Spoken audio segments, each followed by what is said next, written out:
L'éditorial du Figaro. Impuissant d'État par Laurence de Charette. Belfort d'abord a craqué.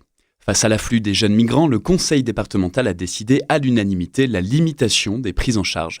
Le département de l'Ain a embrayé et a voté la suspension de l'accueil. Le Jura, la Vienne, les uns après les autres, les départements se cabrent.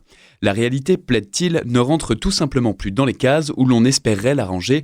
Partout, l'aide sociale à l'enfance est submergée, sommée d'assumer, malgré elle, les conséquences d'une immigration incontrôlée. Les élus locaux, c'est dire leur désarroi, le savent bien. Leurs motions, si sensées soient-elles, n'ont pas de valeur juridique.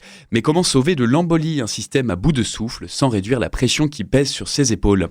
À l'évidence, le flot des mineurs non accompagnés sans cesse plus important ébranle les fondements d'une structure détournée de ses missions premières.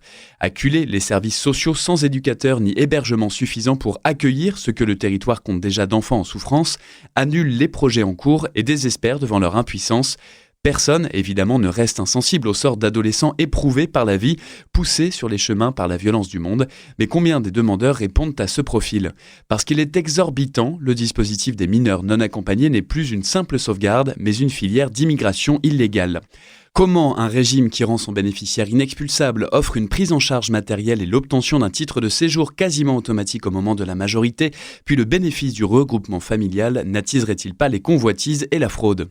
Parmi les mineurs qui frappent à sa porte, trop souvent portés aux frontières de l'Europe par des trafiquants sans vergogne, beaucoup ne le sont plus depuis un bon moment, mais la marge d'erreur des tests de majorité est de 2 ans et le doute bénéficie aux demandeurs.